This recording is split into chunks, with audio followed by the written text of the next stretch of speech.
Il semble qu'il y ait une nouvelle politique de prolongation au PSG.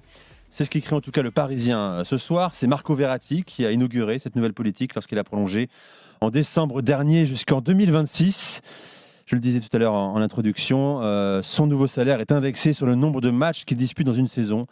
En résumé, plus le milieu de terrain joue, plus il gagne, moins il joue, moins il gagne. Effectivement, il faut le préciser que son salaire est estimé, quant à sa prolongation, à 10 à 12 millions d'euros par an. Tout va bien quand même pour Marco Verratti. Ce qu'on ne sait pas, Nico, c'est la part variable là-dessus. Voilà, c'est ça la vraie question. Bon, je regardais. C'est comme les primes d'éthique, les fameuses primes d'éthique. Ah oui, ça, en fait, cette incroyable, news, ça. là, C'est je une grande la fumisterie comprends de pas. bon comportement. Qu'est-ce que ça veut réellement dire, la news qui est tombée aujourd'hui? Tout le monde s'agite à relayer. Non, mais je comprends pas trop, en fait, ce truc-là. Mais c'est intéressant, en fait. Dans l'intention, l'intention, c'est de la communication également, Daniel. Bah, c'est politique. Bah, explique-moi. Alors que l'environnement autour du PSG, que ce soit les supporters, les médias, s'étonnent de voir des joueurs sur le déclin prolongé. Ouais. 3, 4 ans. Bon, de Neymar à Verratti, bientôt Marquinhos. On explique clairement, dans le Parisien aujourd'hui, que oui, mais on n'est pas non plus des dindons de la farce. On ne leur donne pas un énorme salaire pendant 4 ans encore.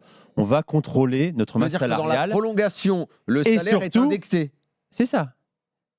Et surtout, on pose des conditions de bonne tenue, de sérieux, de rigueur également dans le travail invisible, meilleure hygiène de vie. Mais comment ils vont contrôler l'hygiène de vie de Verratti, excuse-moi? Ils vont aller au cost. Ils ne vont pas contrôler, en revanche, ils vont dire de soirs où il va là-bas. T'as manqué 15 matchs, donc tu toucheras moins. Ah, mais si tu me dis c'est le moyen de pression qu'ils ont trouvé, visiblement. Voilà. À moins de contrôler.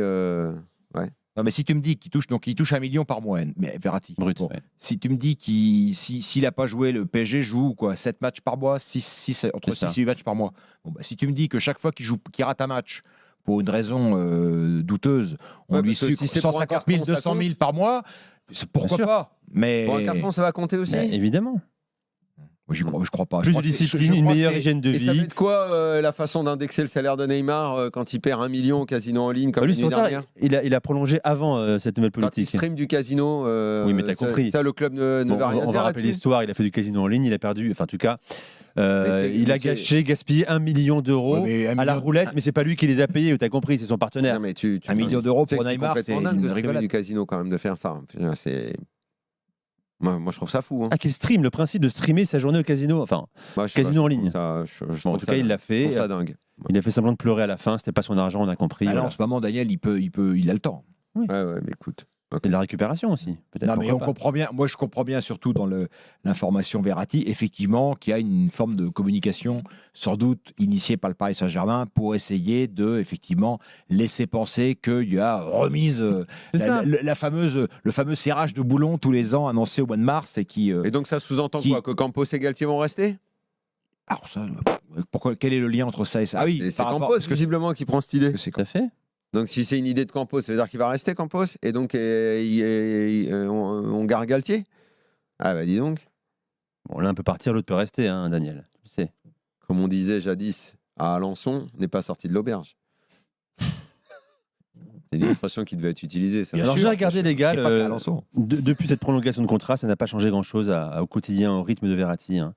Qui a manqué 6 matchs sur les 15 possibles en 2023 du Paris Saint-Germain. Au sortir de la Coupe du Monde, il n'était pas, où il avait tout le temps de se reposer, mais comme il a fait le tour du monde... Je rappelle qu'il n'a franchi qu'une seule fois la barre des 30 matchs sur une saison. En Ligue 1, une seule fois. C'est pas possible. Bah merde alors, j'en ai jamais parlé. T'as vu, je le lance, je le chauffe. Comment c'est possible? C'est un joueur de cette classe-là, classe internationale, il a pas fait plus de 34 matchs une seule fois en 11 ans au PSG. Compte pas les buts et passes décisives depuis 2020, parce que tu vas voir ce que ça va donner.